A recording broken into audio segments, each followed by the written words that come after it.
emergency for the first time in about... This is Jim, and Receiving this message. We are Ken Jennings and John Roderick. We speak to you from our present, which we can only assume is your distant past, the turbulent time that was the early 21st century. Fearing the great cataclysm that will surely befall our civilization, we began this monumental reference of strange and obscure human knowledge. These recordings represent our attempt to compile and preserve wonders and esoterica that would otherwise be lost. So whether you're listening from an advanced civilization or have just reinvented the technology to decrypt our transmissions, this is our legacy to you. This is our time capsule.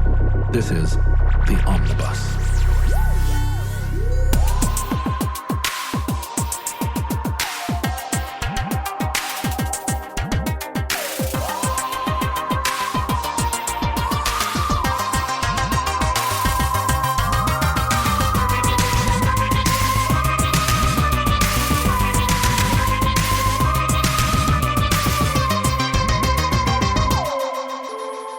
You have accessed entry 1283.PR3122, certificate number 13953.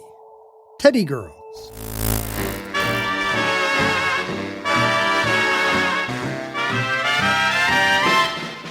Ken, I know you love rock and roll. Oh boy. Boy, do I love rock and roll. I just go home and I turn on some Carl Perkins or some Dwayne Eddy. It feels like of the two of us. It's funny to say and roll, right? Doesn't it sound funny now? Rock and roll. Yeah, rock and roll, right? Yeah. Rock and roll you play on a jukebox. You like rock and roll more than I do. Yes. Although, as a Gen Xer, I would probably say rock, Right.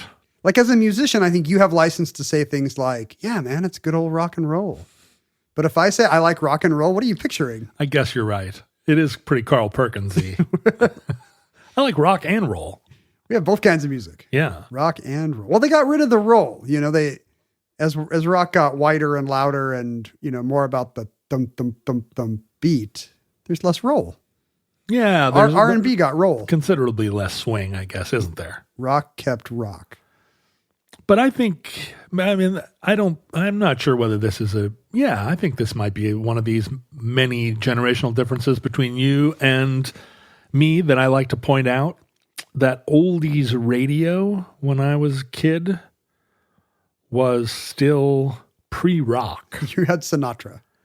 And we had Love and Spoonful and right. Tommy James and the Shondells on oldies radio. Watching oldies radio make the transition, I remember because my dad listened to oldies radio and was he crabby about that? He was like, they're not playing Bing Crosby anymore. Well, he didn't understand it. How the hell is this oldies? This is from 1958. Well, except now we have that. Oldies station, they're playing Where the Streets Have No Name. I know. Oldies, but that's a mere 40 years old. But it did feel like and now I think when you listen back to jazz of the late 40s and particularly 50s, the stark contrast between that and early rock that we used to feel very strongly like, well, that's not rock, but that is rock. Now, I don't think a contemporary, I don't think a 20-year-old now would listen to music on either side of that line and see it doesn't sound like a revolution. It doesn't really. The cool combo jazz of 1948 and the little and the rockabilly combos of 1956, it feels like on a pretty steady continuum. This was me as a kid trying to figure out Dylan going electric. Why what? would anybody be mad about that? So wait, so Bob Dylan is singing a folk song that sounds like, but now he's got, and there's a bass. Clang. Yeah, really? Yeah. That's your revolution? So strange. Judas. How many of those big, and I think about this all the time listening to, what you're describing as oldies or classic rock radio, where in a single hour, the playlist will throw together 9 songs that we would have thought of as such completely disparate genres that they never would appear. Like even at home, no one person would own those records. Yeah. You would have to be... Because it's a social statement if you own that kind or this kind. Yeah. You'd have to be a schizophrenic to be able to listen to both Blondie and Judas Priest in the same half an hour. And, the radio now is just like, la-di-da-di-da, everything from then is the same. Generations are increasingly less concerned with era, it seems like. My kids had access to generations of past music, not just through their parents, but through, now it's TikTok, like TikTok will or the algorithm will suddenly, kids will be fascinated by like some random television song or something, like by the band Television, not from their televisions. Yeah, like the theme to Simon and Simon. The world today takes everything you got. Kids love the theme to Magnum PI. They're like, I have a Mike Post. I have a poster of Mike Post in my bedroom, and I love all his work. No, they're just they're pretty ecumenical, is that the term? Yeah, I think when so. It comes to eras or it's just, whereas like when I was a kid, I remember like, what, you're listening to something from 3 years ago? Whoa, Yeah, like, right. Weirdo. Like, we all have the new Lionel Richie record. What are you listening to? I think about this sometimes when I just I'll just wake up in the night almost and be like, do you remember how mad everyone was about In Through the Outdoor?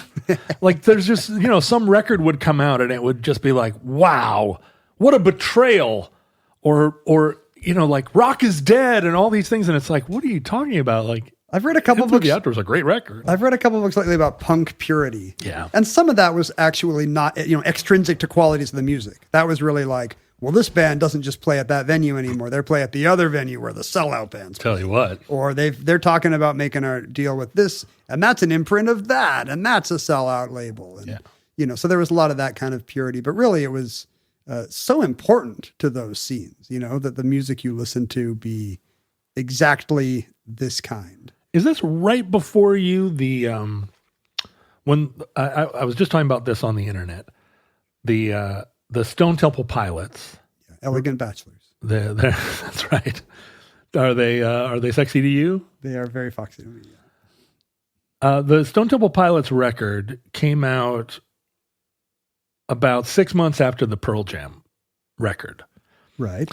And, or at least the first single did.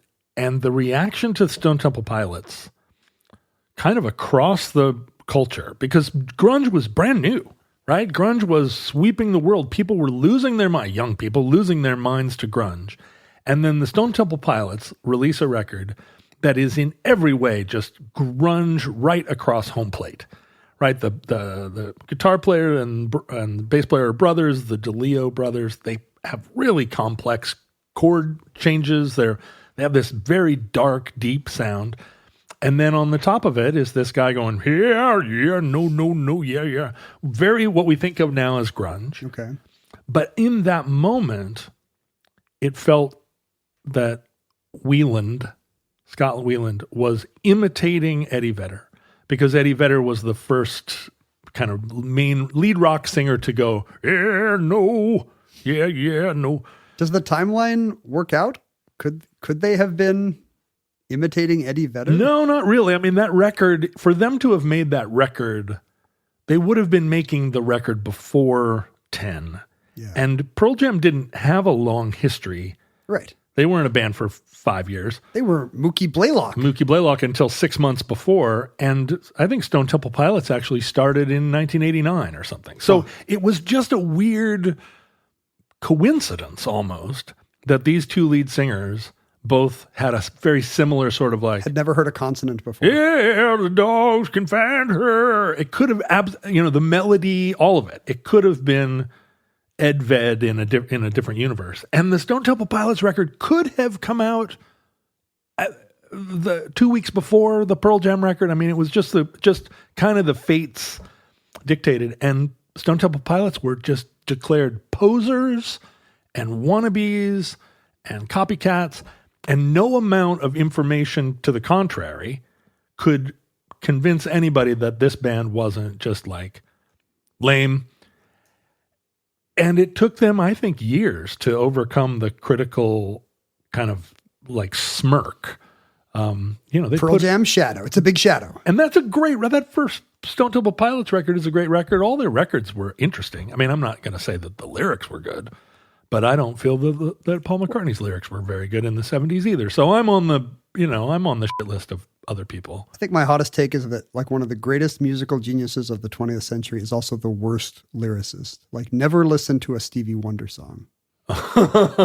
never transcribe it. Yeah. Sorry. Never listen to the lyrics of just hum along because he's an American treasure. He's one of our great geniuses. And the words don't even scan. They don't fit the syllables. They're just doggerel. They're worse than McCartney. As someone who spends a lot of time working on his lyrics, imagining that every listener is going to be sitting there like with an atlas listening along, like what could this Well, that is mean? how a certain kind of very attuned teen listener would. Like, I gotta get these messages. It's almost like they have a planchette, That's right. You're speaking to them from another dimension. But I have to say, as a music listener myself, I could listen to a song 68 times and somebody will be like, boy, what a brave statement on abuse that song is. And I'm like, what now? The one that goes da-da-da-da-da-da. Abuse? What? It's the same for me, and I'm that kind Really? of lyricist. What? But when I listen to songs, I'm like, lo-dee-do-dee-do-dee-do. And it's like, that song's about the Iraq War. And I'm like, lo-dee-do-dee-do-dee-do is? I'm the worst. Like I'm listening to it right now and I'm like, nope, still nothing. That guy could be saying anything really. I'm loving this song. And he could be talking about his shoes. And who cares, really? Kind of. I mean, I'm not really convinced that lyrics are all that elemental. Come on, to most stop kinds it. Of popular It's music. all I would have put out 40 records by now if I didn't care too much about lyrics. Lyrics are harder? Oh, yeah, for me, way harder. I think lyrics are the hardest part. That's why you need ChatGPT. Lyrics are the hardest part. If you've got like 60 demos ready to go, just open AI that baby. ChatGPT, eh?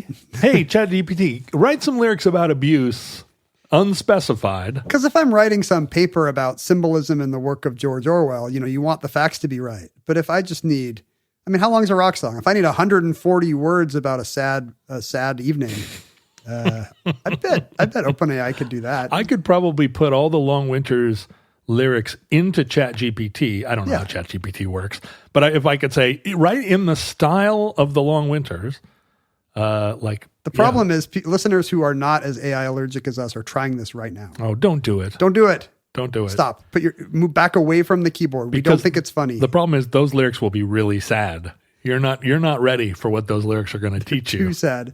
ChatGPT is like, no, don't make me. What do you think, just hypothetically, what do you think the odds are you would see those and be like, oh, this could be a song?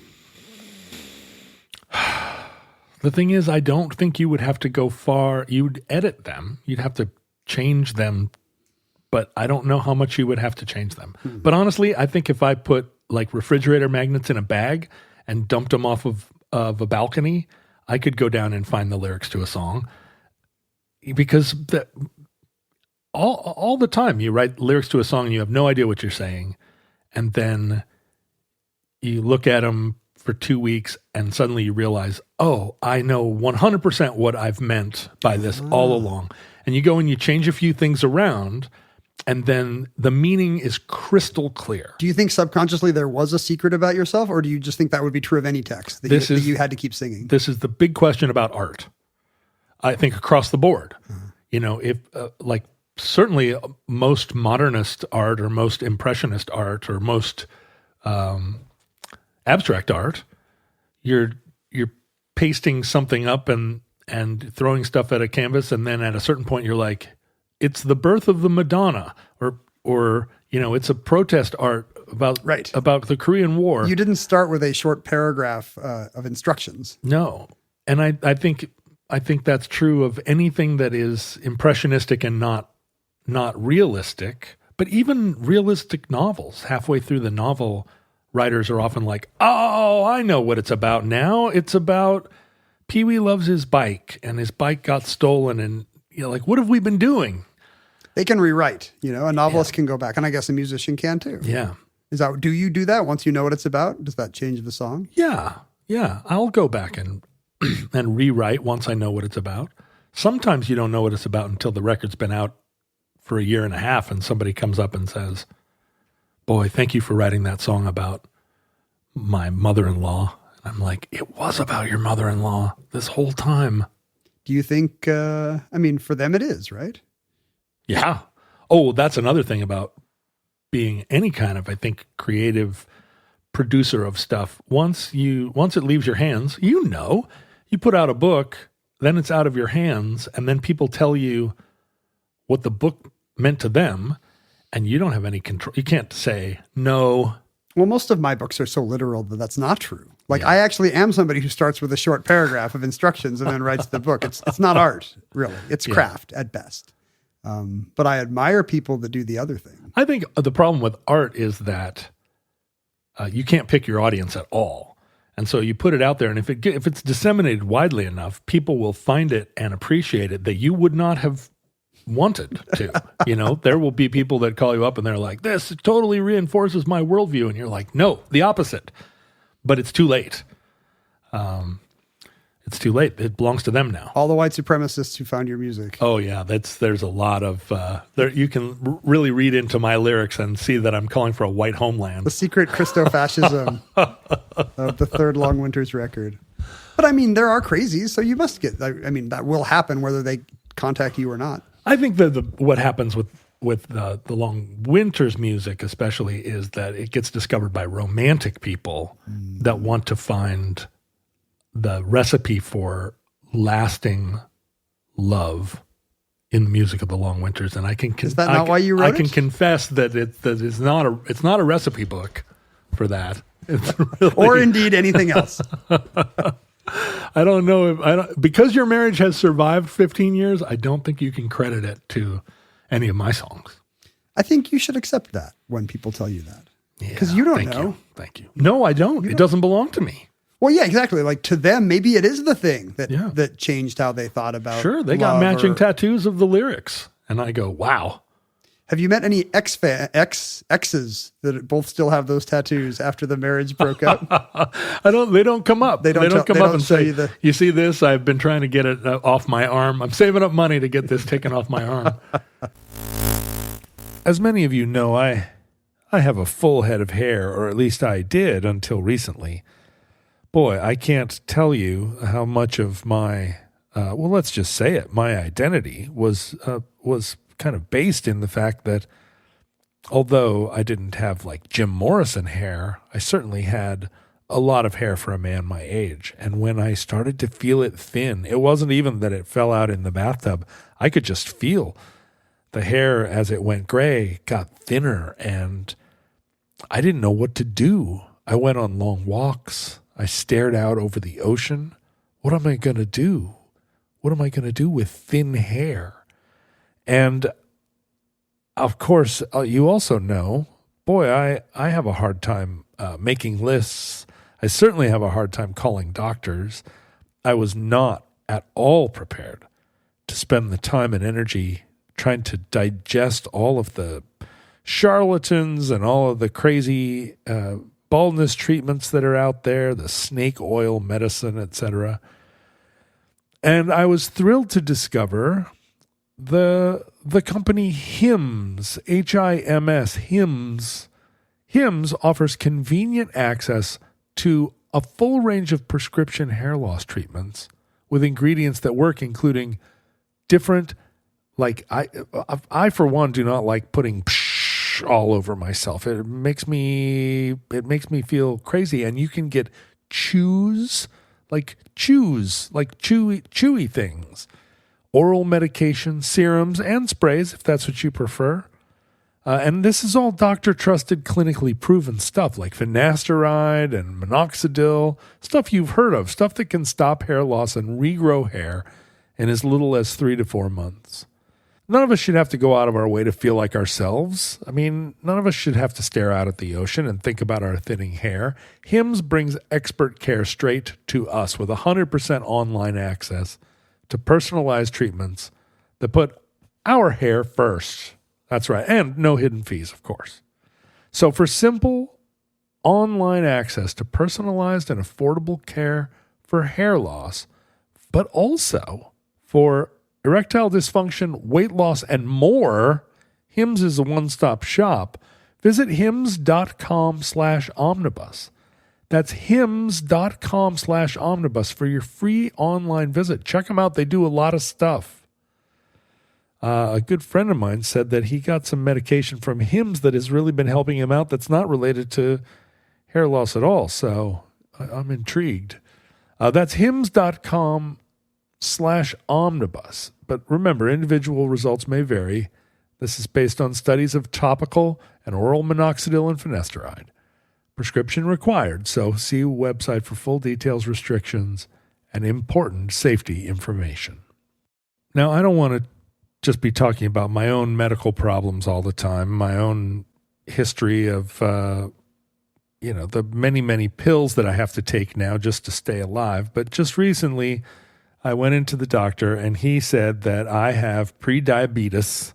And like a lot of Americans, my prediabetes is also comorbid with my high blood pressure and my high bad cholesterol. So here I am in my mid-50s, and that is what's going on. So I need to start eating better, exercising, and it's not like I eat terribly, but I need to start really managing all of the nutrition that I'm trying to get out of the world. And that's why I'm super grateful to have Factor meals as part of my program for improving my diet, because Factor meals has a wide selection of weekly meal options, including seafood options, which, as you know, have good cholesterol and low sugar, choices like salmon and shrimp that aren't more expensive than their other meals.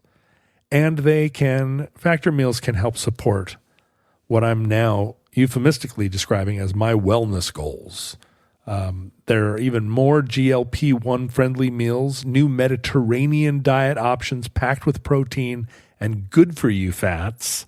So, Mediterranean food is perfect for Americans with diabetes, which I am edging upon. Plus other global flavors like Asian-inspired meals, also not a ton of diabetes there, and bold flavors from China, Thailand, and more. So Factor meals aren't just meat and potatoes. It's all this marvelous stuff, and plus meat and potatoes. So for more choices of better nutrition, almost 99% of their customers say that Factor helped them live a healthier life, and it's certainly been true for me. I feel the difference. And my routine has really got to start changing for the better. So here's what you do. You eat smart by going to factormeals.com/omnibus50off and use the code omnibus50off. That's 50 off to get 50% off plus free shipping on your first box. So omnibus 50 OFF, not 50 OFF, Omnibus 50 OFF at factormeals.com for 50% off plus free shipping. Get delicious, ready-to-eat meals delivered with Factor.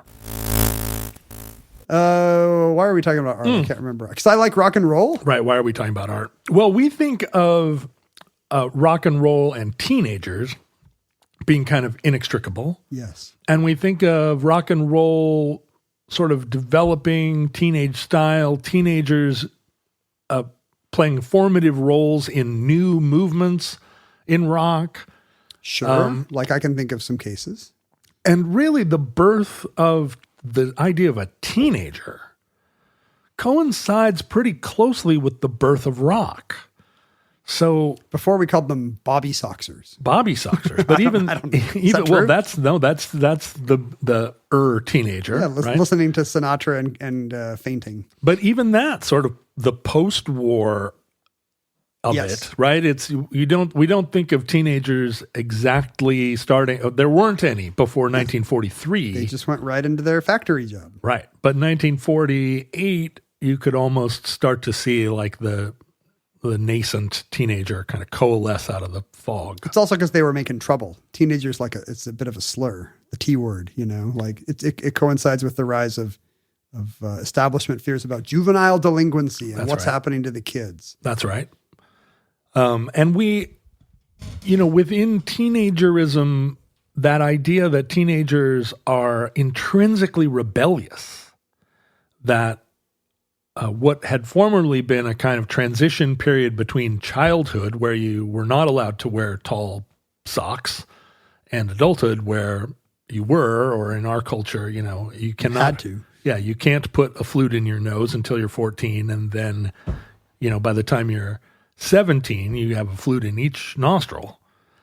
Yeah, that's what you always see teenagers doing. It's, I guess, more of a Northwest thing. That's why I don't ride the bus anymore. I'm like, I keep getting hit in the head by the flutes of the teen behind me. Flute noise. If you're going to have a flute in each nostril, don't turn your head so fast.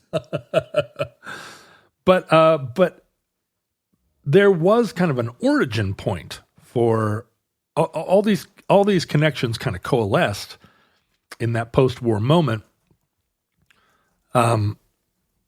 That spawned, a thousand nostril flutes, 1,000, fads, and 1,000 ships, and all these things that we think of as just waves and waves and waves of culture that are living memory. I mean, my mom was 16 in 1950. So as a 16-year-old in 1950... That's why she hated Elvis. She had already imprinted on his predecessor. Yeah, on Vaughn Monroe.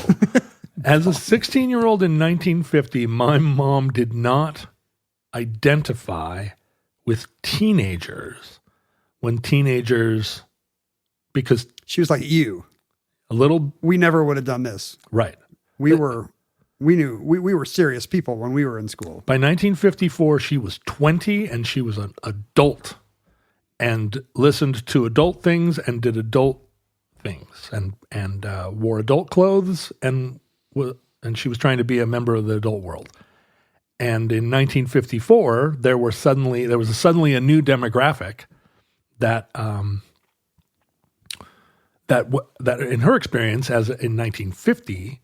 She was wearing poodle skirts or whatever, but there was no clear, nothing was made for teenagers. Nothing was suggested as being for teenagers. You were just in a holding pattern. You weren't quite married yet, in other words. You were not a consumer. You were not marketed to. I love the idea of your mom basically being Brian Cox in Succession and looking at all these people and say, you are not serious people. As she surveys the youth landscape of the early 50s. You are not serious people. You are not. You can't be serious people. But your mom's like, she's done the marketing. She's got, she has a job. She's paid all her bills. She's double noted all the amounts in both parts of the checkbook, and it's all balanced. And she looks at these kids screaming at Elvis. Come on, kids. When you think about you and I both have teenage children. Yeah, just barely. You're on your way in, I'm on my way out. That's right. You should enjoy that, by the way. You've got a couple of hours left, right? Till you have no more teenagers? My teenager is still, they're an age that ends with teen, but they are legally an adult. Right. I couldn't make them put the flutes in their nose or take it out. Not anymore. Or the piercing, as it were. But if you think about about child labor laws. As I often do when I see my kids. As I see my struggling children. In the United States, the minimum age for non-agricultural work is still 14. There are restrictions on hours and types of work for those under 16, and you can't do hazardous work until you're 18. But my daughter at 14 could now get and keep a job. My youngest had a hard time finding, in practice, a teen job in Seattle. Yeah. Perhaps because of local laws and liability issues. A lot of places that legally could, under federal law, hire a 15-year-old to stock shelves will not do so. Yeah, I can imagine it's a lot harder, and that may not be true if the current administration eliminates all foreign-born labor. The children do yearn for the mines, so it might be a lot easier. But my kid at 14 years old is absolutely would not be a good employee. Oh, no. Not because she's not a marvelous person, but because she has never I mean, and I'm one of these dads that makes her learn to use tools, but she doesn't have. But you're not a great employee or employer. I don't know. Yeah, I don't know if you're who I would look to if I was like, how should I be at the office? Let me look at John. Yeah. Well, how would John handle this situation with his boss? And so this summer, I've been trying to give. I've opened her a checking account. I'm trying to give her some jobs. She's doing some landscaping, which was one of my first jobs. I see, non-agricultural. That's right. But in the wartime era and immediately afterwards, it was still very common for kids at age 14 to leave school and begin their work life, particularly young women. There was a lot of work in factories. When we think during the war, right? During the war, yeah. But then also after the war, if you were poor, you get farmed out to domestic work or office work. Plus, once the barriers go away, like, no, this is a place where women were and did fine. I mean, a lot of those jobs stayed mixed. Yeah, right. Well, right. And it was kind of the first example of like, well, no man wants to do this. Maybe right. we'll, these girls have small hands. Let the gals try it. Yeah. So our story kind of begins in this immediate après-war time. Until the late 40s in the UK, rationing continued to be a big part of the culture. I was at a car show the other day, and there was a Cadillac there. And as we walked up, I was with my mom, and she said, "That's a pre-war Cadillac." And I said, I don't know a woman who lived through the war. let me car-splain. I feel like it's a 46. And she said, that's a 41 Cadillac. Wow. And I said, a 41? And so we walk over, and sure enough, on the windshield, there's a ration sticker. And she pointed at the sticker and was all tattered. She pointed at the sticker and she said, that's an A ration sticker. That meant they got more gasoline in rationing than anybody else. It's a U.S. rationing thing, right? Yeah. And I said, I wonder what the person did to get an A sticker on their Cadillac. I saw an A ration sticker on a Cadillac.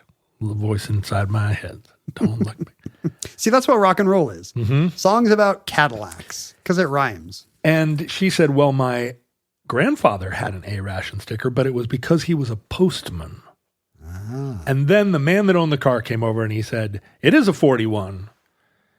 And the ration... Was he also from 41? It is a 41. It is a 41. No, he was quite a bit younger. He was a boomer. Millionaire. But he said the ration sticker was actually something he found on the internet. Oh. And he put it on there because he's cosplaying. But still. Yeah. But what a weird thing to cosplay as. Like, I'm just so nostalgic for America emerging from World War II. But in the UK, there was a lot less stuff available than there was in the United States. The war did a number on the UK, and it went forever. Like, it went to the 50s. People don't realize. Yeah, the World War II just kept going. Like, they just didn't have coffee until, like, 1975. And so there was rationing on fabric until the late 40s. And that meant that there kind of wasn't any new style. There wasn't any British fashion industry. And when we think about, if you put the word British and fashion together in some contexts, you're going to go, ho, ho, ho. But really the, English and British style has, it's been dictating style. To people in the West. Yeah. For centuries. Right? But it's true. There is that gap, the pre-Carnaby, pre-Twiggy gap where you're like British style. British style. And it's because of this post-war austerity for sure. A lot of austerity, and then of course people had no money to pay for fashion. A lot of people were still I think probably most 14-year-old girls in 1948 would know how to sew, just as that was probably true here in the United States. I mean, knowing how to sew was a basic home economic skill. And even as an adult now, I still have some envy for it because I'm I should be darning socks. Why am I throwing this sock away? I have a box of things that need to be mended, and mending is a skill that I possess. Yeah, I too have a year of home ec. I should be able to do this. I could put a button on. Yeah, but the amount of mending that I want to do is a lot less than the amount of mending I have to do. And yeah, I wish I'd taken a second year of home ec just to get that feel of that thimble under my fingers and like, this is just something that I do when I'm sitting around. Right. You know the stitches, but it never became part of your life. That's exactly it. I can't knit either. It's not too late. I can finger knit. You know, I put sweaters back together all the time. But really? But I can't. If I have a hole in a sweater, should I bring it to you and see? Yeah, what you I could monkey around with it. But it's like, maybe part of the problem is I don't watch TV, and so that's what it is. I don't have a thing to sit and do while I'm. Your mid-century mending. mom is listening to the radio or watching TV, and they've got a basket of mending. That's all right. A basket of mending. A basket of. Well, mending. I watch a ton of streaming shows. I should have a basket of mending. There you go. And I just put on Daredevil Born Again and off we go darning socks. Maybe I should bring my mending to you. There we go. I could darn your socks during Daredevil Born Again. Well, right at the end of rationing, Savile Row, which had been clearly like flatlining throughout the war, nobody was buying any new top coats during the war. We needed those top coats to fight Hitler. And I think most of the Savile Row shops actually were making officers' uniforms throughout the war. And they were probably really sick of using khaki and dark green fabric. And there was a labor government, right? They'd gotten rid of Churchill. And there was a sort of a feeling burbling up among the upper classes that labor austerity was something that the upper class was kind of mocking and was ready to push back on. Like, oh, your labor austerity is just keeping us down, and it's time for a new era of flashy, rich people. Bring back the bright young things of the 20s. So in 1949, there was an attempt by kind of the first new style that Savile Row was kind of going to promulgate to men was a return to Edwardian fancy. Ooh, of all things. Of all things. So the Edwardian era is the very beginning of the 20th century, 1900s, and it was a time it was sort of a modern dress in a way, blazers and,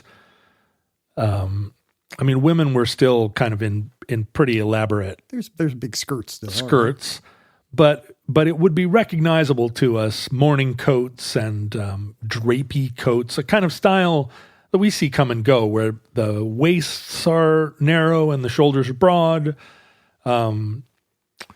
Velvet collars, you can. Does it look kind of foppish though? Like, would we look at that and be like, "Oh, you're a lot." Like, congrats on your Brian Jonestown Massacre cover band. Yeah, you would. I mean, right now, what we think of as kind of drapey jackets, they're making a comeback because we've been living through a period of men's fashion where it's very narrow pants, very narrow lapels, very tight-fitting jackets, really clothes that you would look at any other time in men's fashion and go, your suit doesn't fit.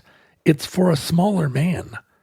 But that's been the style today, now for a long time, right? High water, really, really narrow cut things. Slim fit everything. It's like the default that these whole retailers that'll just mostly sell you, if you go to Zara or Uniqlo, that's what they have. Right.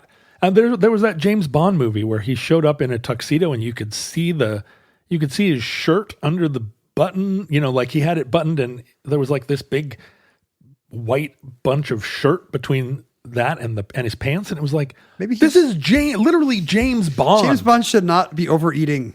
No, James Bond is not wearing a J. Crew suit. Like, stop it. This has gone too far.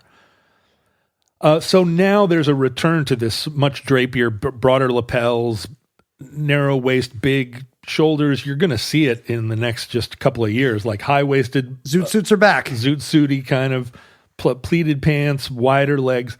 And it does feel like if you look at those thin suits as an example of austerity, if you thought of them that way, like less fabric. We don't have any fabric, things need to be cheap, they need to be small. And now these new suits expressing an era of luxury and abundance. I mean, that isn't actually true. It doesn't reflect actual markets. Yeah, the style is disconnected from reality, but it does. The opulence of more fabric is something that is real, right? Yeah. And I think maybe it's because millennials are aging and they're like, I don't look good in these skinny clothes. And they're looking back and going, I never looked good in these. Nobody does. Nobody looks. I mean, if you're a man over the age of 18 and you have pants that go down to your ankle in a peg, then they have to go up to your butt somehow.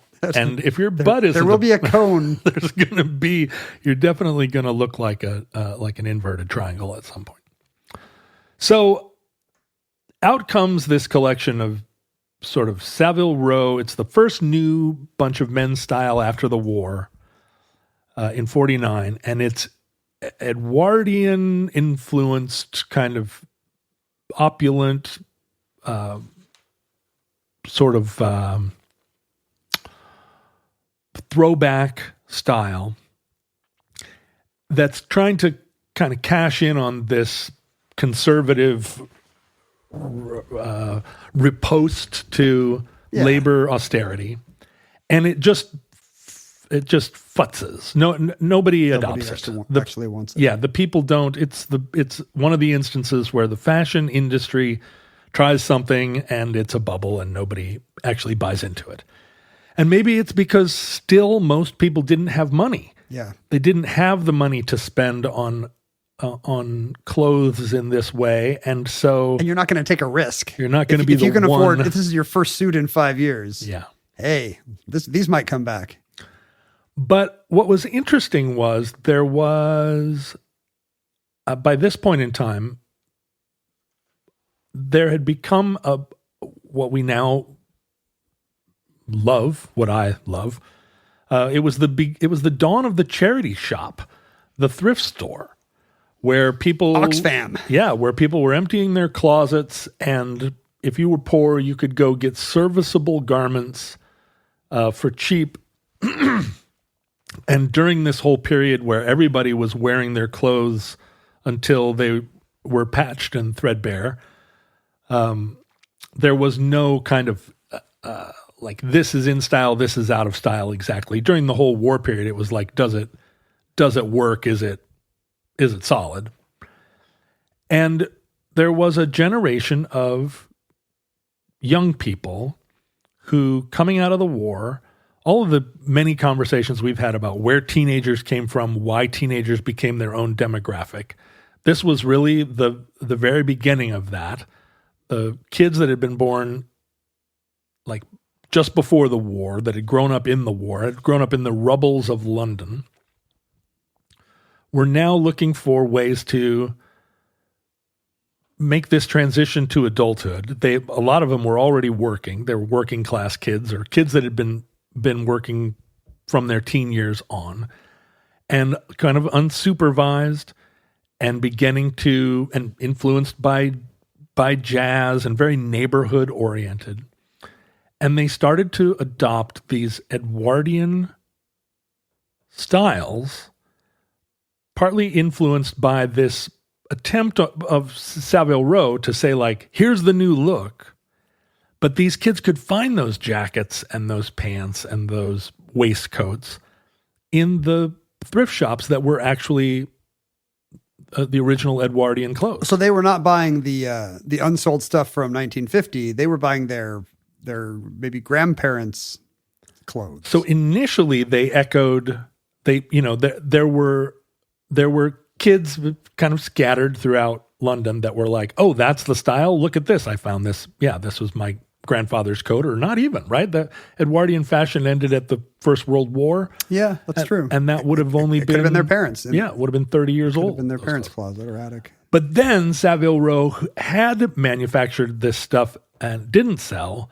They dumped it on the secondary market, on the clothing stores that sold stuff for discount price. Oxfam shops are now full of nothing but this. And so then more kids could, that didn't have the that didn't have that stuff in their grandfather's closet, but also couldn't afford new clothes, were able to take this stuff and process it sort of into a new youth subculture that did echo zoot suits. There were a lot of similarities between these kind of drapey costumes. There's color, and the kind of the opulence implied by velvet, the opulence implied by big. And this was being noted as a subculture in boys, right? It was predominantly seen like early on as a kind of gang. That was the only context, in the same way that zoot suiters were, although it seemed menacing that all the kids were now dressing like because like they Edwardians? they were blue collar. Yeah. And so it's funny though it's the last kind of clothing that we think of as street gang coded, as Edwardian cuffs. Right. And during the war, there was a kind of a subculture of criminal called spivs. They were people that they kind of ran the black market, and they dressed they dressed sort of fancy, but they were on the street kind of selling black market goods. And although they were gangsters or criminals, people kind of loved them because they were in a lot of ways the only way you could get the only way you could get a lot of things was on the black market. And not just nice things, for a while, that's where you could get sugar probably. Right. And so there were associations with kind of gangster culture already, kind of dressing fancy beyond your lower middle class station. But very quickly they kind of started to be singled out as dangerous. And I think it really is in that juxtaposition. Like these, as soon as these kids started adopting that Edwardian dress, that was still prep school clothing, right? I mean, if you went to public school in the UK, and by public, I mean private, as we often mistake, your morning dress was in this style, the drapey coat that you wore as part of your upper class education. It had its origins, and one of the things that made it distinctive, one of the things that made prep school kids sort of stand out was their anachronistic clothing. And it's transgressive now for these have-not kids to be wearing essentially the same thing. And it ruined it for the private school kids. For the posh kids. What the hell? Why are they, clothing signified so much more then than it, or signaled so much more then than it does now in terms of just the rigid class distinctions. Right. And so here were these young people wearing these clothes that they weren't entitled to. They hadn't earned, or it wasn't, their family didn't deserve it. So the panic about it started pretty early. They were originally called, in 1953, a movie came out called Kosh Boy. And a kosh was slang for a blackjack. Yeah, a kosh. But the Kosh Boy in the film was dressed in this sort of style. And is he mugging people? Is he knocking people out with a kosh and taking their pocketbooks? Yeah, he's a bad boy. He's doing street crimes. And there wasn't initially, it wasn't a scene that coalesced around music, but music pretty quickly became part of the scene. What were the kids listening to?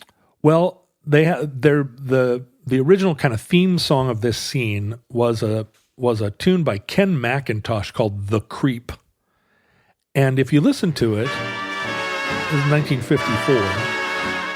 It is just like heavy on the saxophones, and it's kind of like bump, bum, bum, bum, bum. Like stripper music? Oh no, not quite. But does it seem big bandy still to us? Nope. It's a smaller combo. It seems like proto rock, but there's no real. It's not a guitar song. Yeah. And it's got a kind of like, it feels sort of urban, and it feels kind of, it would put off an adult in the early 50s. yeah, the honking saxophone is the precursor to the guitar. Right. And the creep was, the tempo was just sort of slow enough that you could dance to it in sort of a, it wasn't Bobby Soxer, you know. Is the creep the dance you do to it? Do the creep. Well, the creep ended up being, it ended up being where the name for the suede shoes that became a big part of this scene, they're called creepers. Oh, I didn't know. And that was taken from the fact that the creep was like the theme song of this group. And eventually the term teddy boy was coined because this is Ted from Edwardian? Ted from Edwardian. Like the classic way that the British press likes to nickname everything as a, you know, it's all Cockney slang. I've never liked Ted as a nickname for Edward. I had a friend, my friend Ted is an Edward, and like Ted Kennedy style. And we always thought that was a little suspect. Where are you pulling the T from? Do you say that to him? Are you like, sorry, Yeah, I hope he doesn't listen. I'm not calling you that? We called him Tedward for years because we thought it was kind of stolen valor to just make that T appear. Yeah, if you're an Edward, you can be Ed. You can be Ed. But you can't choose to be Ted. But not Ted. Change of seasons issues that I face is that, every twice a year I change the sheets on my bed. Ha, ha, ha. No. I change the sheets on my bed all the time.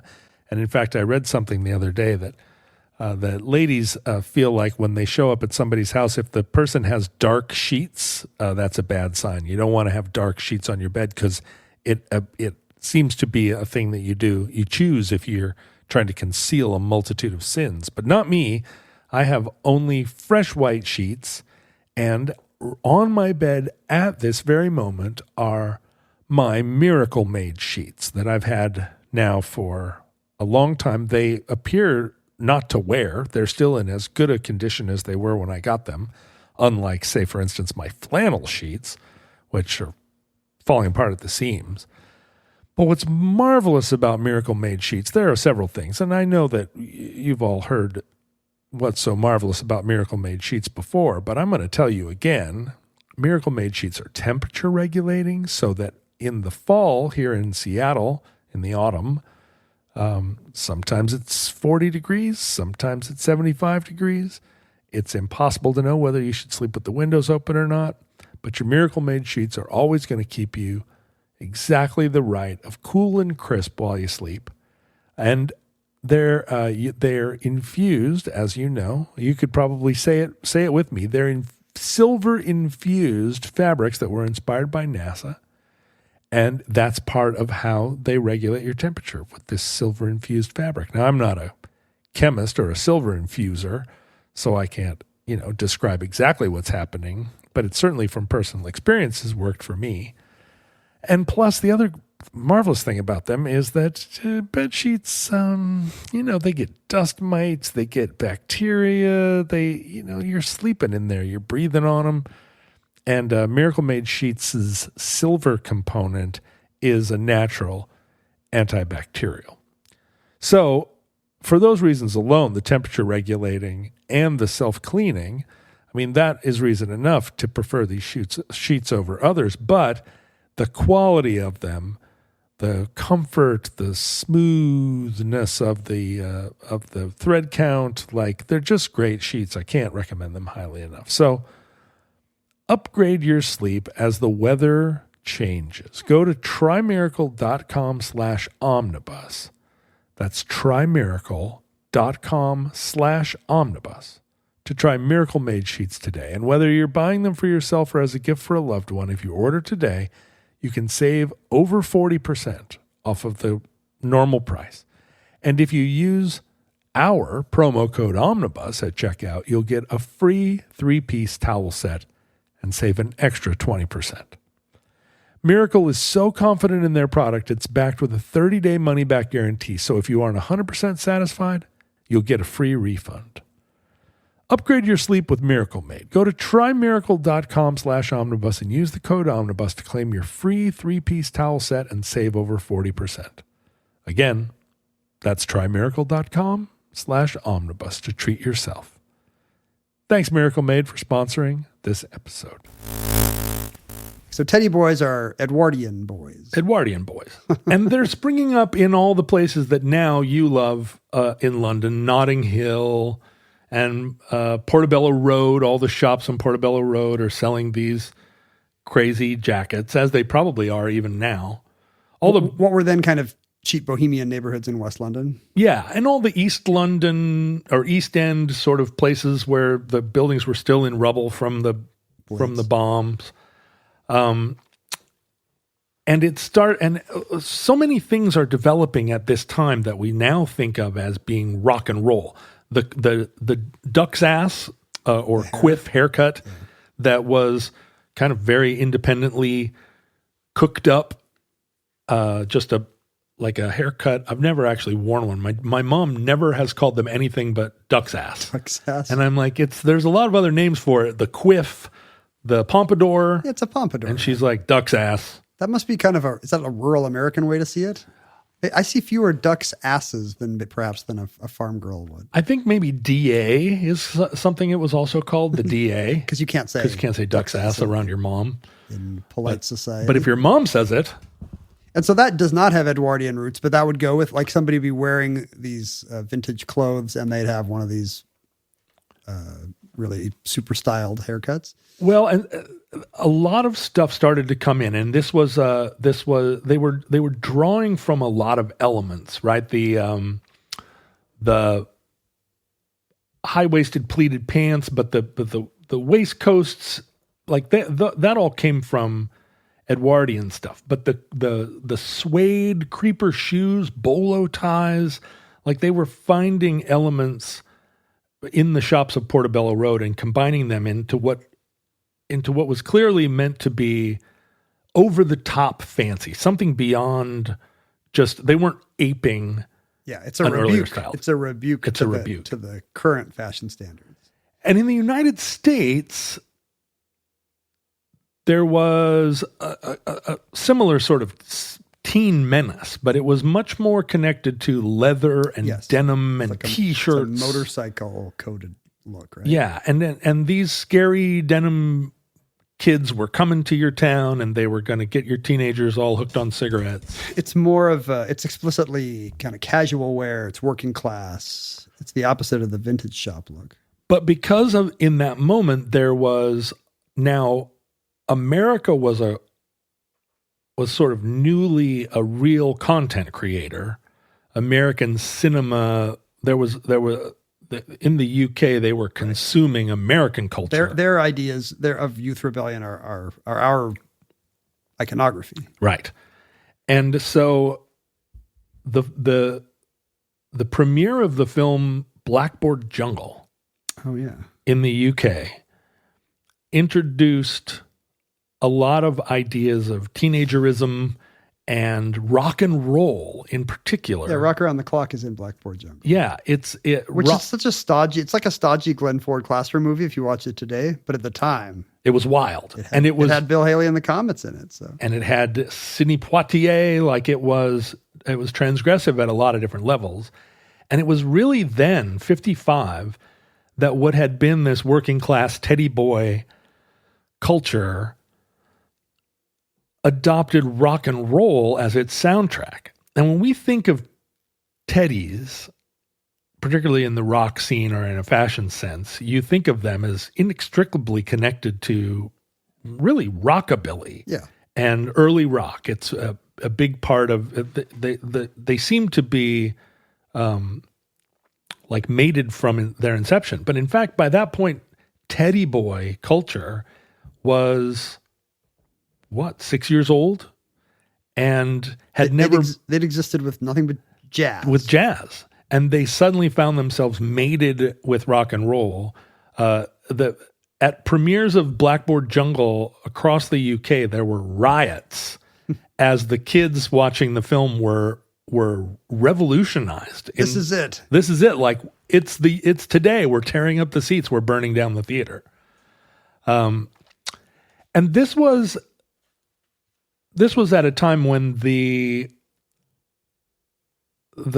profile of young women as teens, even as part of this rebellious culture. If you think about Rebel Without a Cause, I mean, these are a lot of, if you think about most of the American rebel rock and roll movies, like there are fast girls, but the girls aren't, they're not the rebels. They're not the rebels, right? They're often they're the long-suffering girlfriends, or the ones that get stolen away from their virginal youths. I mean, they don't have a lot of agency because that's not, it wasn't really feminist art back then, the youth movie. But what was crazy in women's fashion is that prior to the war, in the immediate aftermath of the Edwardian era, the flappers were the first.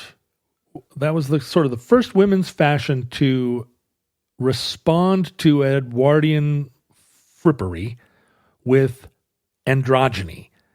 It was a very political statement of the time in the Roaring Twenties. Women wearing short hair, sack clothes, in some cases tight clothes, but deconstructed clothes. Yeah, not a figure enhancing kind of a thing. Right.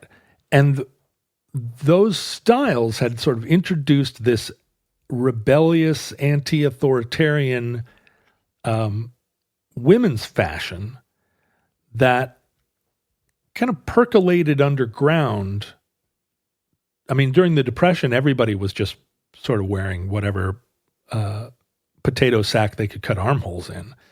But in the after-war period, there was the new style. There was a return to kind of expensive fashion for women, big hats and big shoulder pads.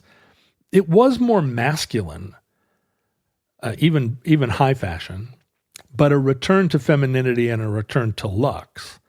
But the seeds had been planted that girls could dress like boys, and it was not just a nonconformity, but as artistically.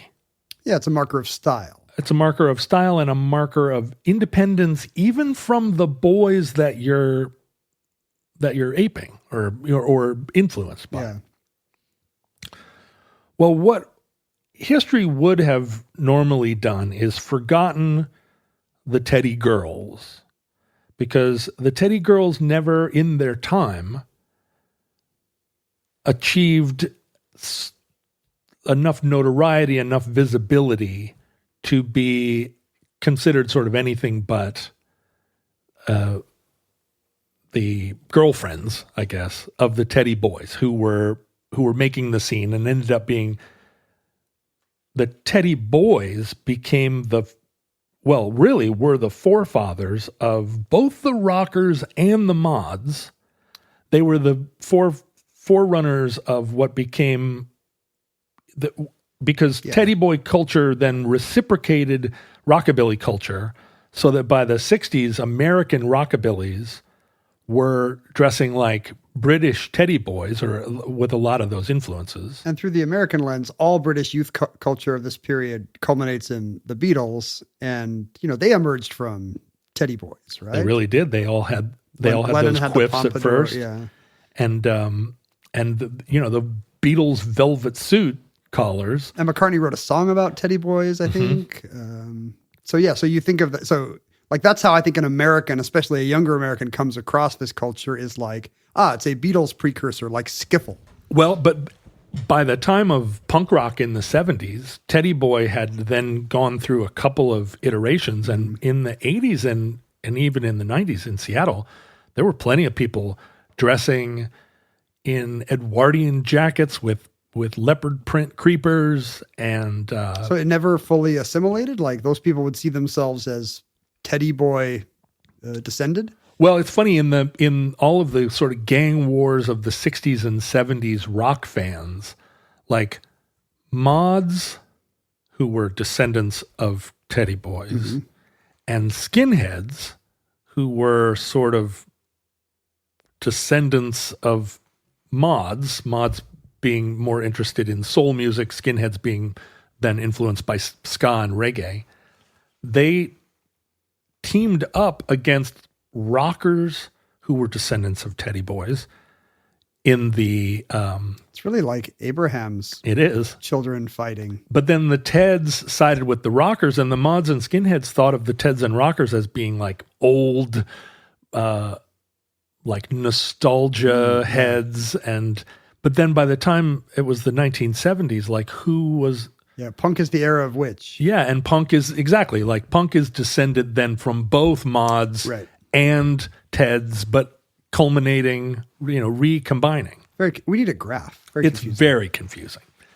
But when you think about the girls that are part of Ted culture, the girls that are part of rock culture, the girls that are part of mod and skin culture, they're always kind of positioned as just the girlfriends.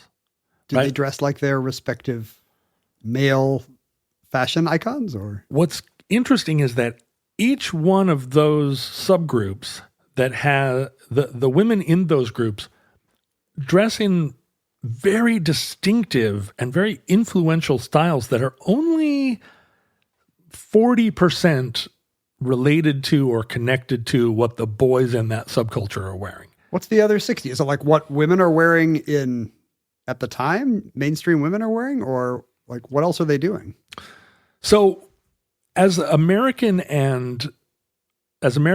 sort of rocker and British teddy culture started cross-pollinating with one another, the girls were wearing not Edwardian women's clothes, but they were also repurposing Edwardian men's clothes in a style that was really novel. And they did kind of adopt pencil skirts and like hobble skirts, what you would think of as like sort of flapper era clothes, but they were repurposing the rolled up jeans of American teeny boppers. They were wearing flat shoes, straw boaters. Really?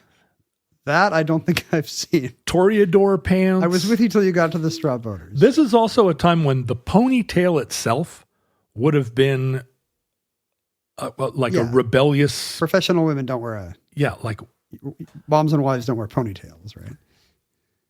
And you see it then in the fashion of like the girls that were part of the rocker scene were much more leopard print, much more like dark poodle skirts,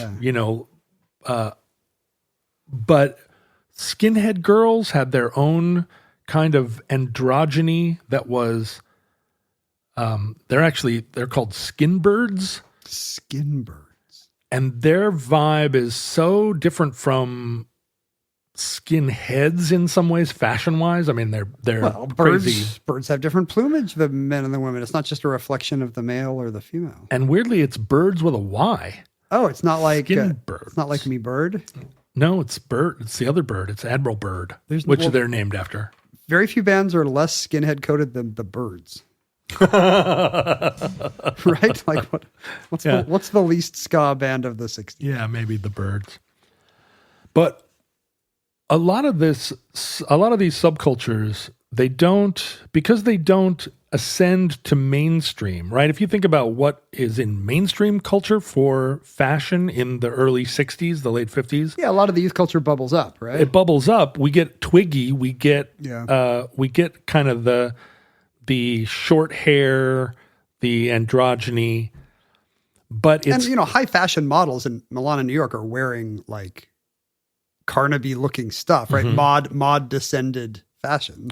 But it feels like it's coming from the top down because there isn't any reportage. none of these kids ever becomes a star in their own right? No one can, until the Beatles, no one can say like, oh, here's some working class kids that changed the world.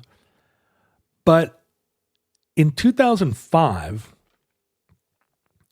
in the archives of Picture Post magazine, which was kind of the Life magazine in the UK, really focused on photojournalism. Yeah. In the archives, there were discovered 50 plus photographs taken in 1955 of teddy girls in their native environments, kind of in the East End, standing in the rubble of bombed out buildings. All of these girls, 13 through 16. It's under the radar enough that I did not know the phrase teddy girls. Like, I would be like, yeah, I can tell you what a teddy boy is. Teddy girl? And these, this photo essay was, they were photos taken by a young Ken Russell. Oh, wow. Future film director Ken Russell. Future director of the movie Tommy and of Altered States. A lot of crazy movies. A lot of, yeah. Right. Did we do a show Women in about Love? Did we do a show about the Lawrence stuff? But didn't we do a show about Listomania or something? Or didn't we do some show that was Ken Russell adjacent? Did we not do Listomania on Omnibus? We did Listomania. Oh, okay. Ken Russell joined. Ken Russell. Here he is again. Another Ken Russell in the Omnibus. But Ken Russell had, as a young man, he was 25, was kind of living in Notting Hill or whatever, and saw these girls out as part of the street culture, and went out and took a bunch of photos of them just of a day. And when those photos were rediscovered in 2005, everyone recognized that in 1955, all of the seeds of punk rock, of mod culture, of skinhead culture, of you've got 20, 30 years of the future right in those photos. Yeah. Annie Hall, like it's all there in this group of teen girls coming out of this period of great austerity. You can see that they all are not just working class girls, but girls that are getting off work. Yeah. 14-year-olds. My daughter doesn't even know how to. We were working in the yard yesterday, and I was like, "Go back and disconnect the hose from the house." And she goes over to the hose, and she's like, "What? How am I supposed to?" And I said, if you can't undo a hose from the house, your Montessori education was wasted. I just poured that money down the drain. You're going to be hose dad. I'm going to be hose dad. You better watch out. But, these girls had obviously just come from the factory. And they had all of this stuff. The collars turned up with the brooch, the kind of cameo brooch at the neck, the men's jacket, the high-waisted pants with the cuffs, everything about it, their hair, they looked so contemporary in 2005 as they do now. And what does that mean? Fashion hasn't paused, but if you look good enough in 55, you also look fashionable in 75 and 95? I think that there's been a lot of kind of people in fashion and people in culture trying to look at these photos and find any evidence that it's on a continuum, that this small group of girls with this incredible sort of homemade fashion would have been the people seeding subsequent generations of kids. And there's no way Vivienne Westwood wasn't one of these girls. There's no sign that anybody knew that these photographs existed or that these girls continued as part of a subculture that then influenced subsequent subcultures. And yet it's all there. Did any of them emerge? I mean, some of them could have been alive, right? Yeah, absolutely. No follow-up reporting that you know of trying to track them down? So yeah, a lot of the girls were kind of contacted by writers, but none of them had gone on to become fashion icons. They all recalled their times as Teddy girls.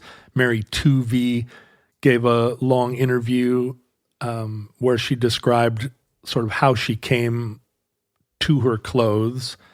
But none of them stayed fashion connected.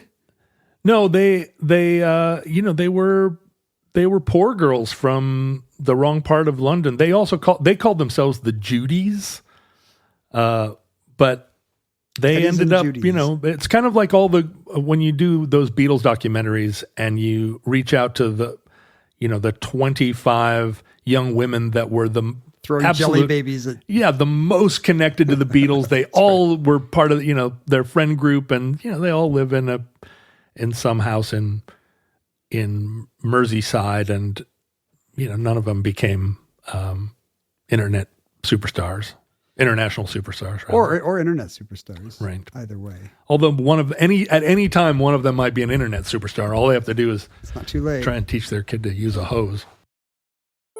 And that concludes Teddy Girls, entry 1283.PR3122, certificate number 13953, in the Omnibus.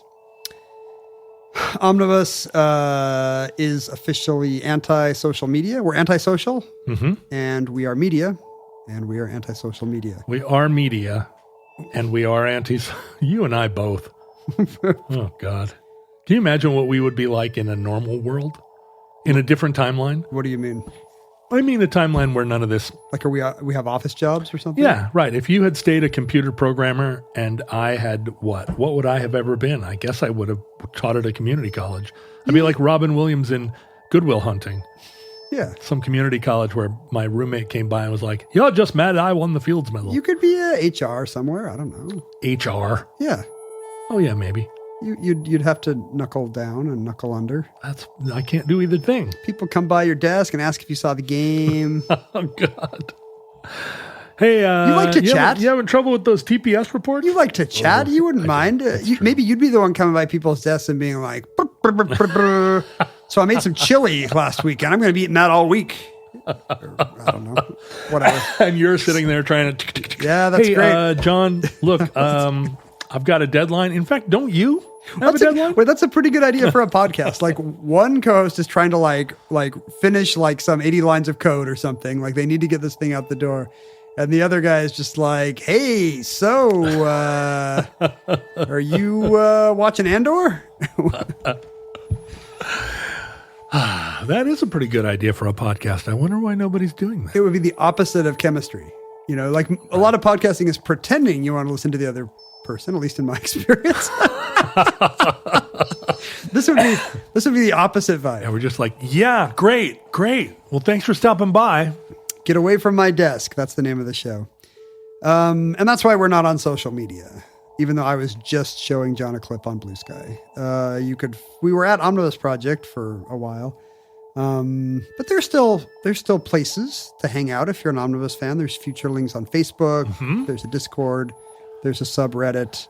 Ken is going to get Ken's Jennings.com back up and maybe running. Someday I'll get the blog back so it won't crash. So WordPress won't crash when you try to look at it.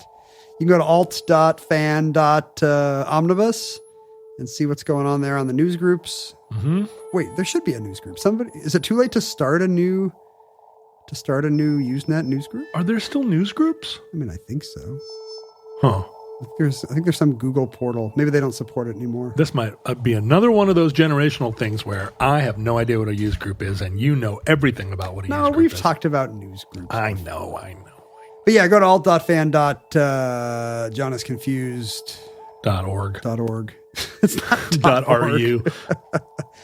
And you can send us email to the omnibusproject@gmail.com. That was always an option in our era. That's where the addenda shows come from. Mm-hmm.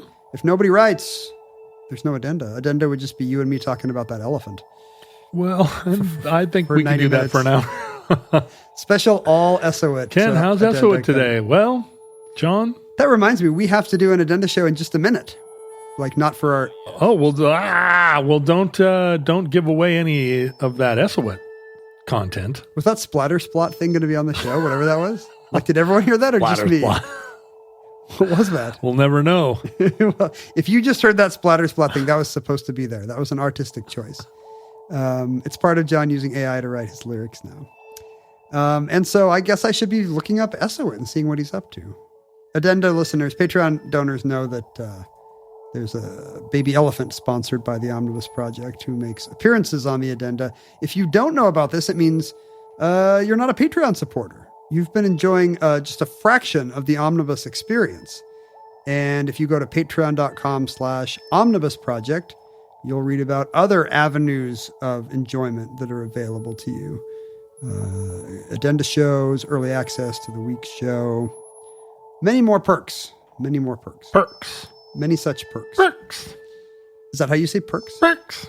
Perks. No, I don't say It's it like any a bird weird call. way. I just say perks like the normal way. Not me. I just say, like, even in a sentence, I'll be like, yeah, what are some of the perks of your job? And blah, blah, blah. Facebook, Patreon. Is that kind of it? You can send us physical items. I didn't get the mail today, so I don't have any, but you could send physical items to P.O. Box 55744, Shoreline, Washington, 98155. Send John all your big-shouldered velvet jackets. Please. Although I'm a 46 long, I don't think There weren't that many of there those were many of those in Edwardian times. No, they were small. Although there are a lot of them now because the punk rock rockabilly subculture is full of big dudes. Large men like rockabilly. Large. What do you think that is? What introduces the large teen to rockabilly pipeline? Where does it come from? That's a really good question. Are you Because are you impressive on the dance floor if you're a large young person? there are a lot of rock subcultures where you think of everybody being pretty skinny. Yes. Rockabilly, you don't think of it as being a especially skinny subculture. All sizes can enjoy rockabilly. Yeah, I don't know why that would be. I don't know why, like, big guys choose some Big lurpy things. guys. Lurpy, derpy guys. Love rockabilly. That's what we learned. Lurpy guys love rockabilly. That's where I got my rap name, LL Rock J. That's not right. Futurelings, from our vantage point in your distant past, we have no idea how long our civilization survived. We hope and pray that the catastrophe we fear may never come, but if the worst comes soon, this recording, like all our recordings, may have been our final word. You're off book. You can do that without reading the Oh, yeah, thing. look at me. But if Providence allows, we wish you many goods and cheese and hope to be back with you soon for another entry in the Omnibus.